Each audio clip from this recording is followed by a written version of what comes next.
You ask Tiger to solve. This deals with linear equations with one unknown.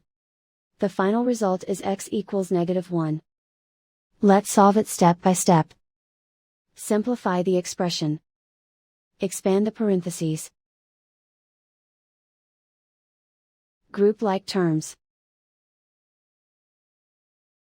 Multiply the coefficients. Simplify the arithmetic. Group like terms. Simplify the arithmetic. Group all x terms on the left side of the equation. Subtract x from both sides.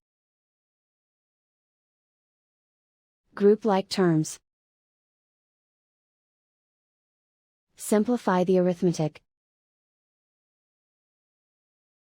Group like terms.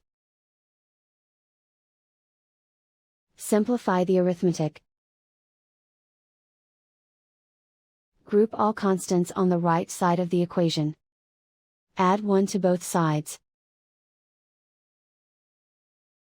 Simplify the arithmetic.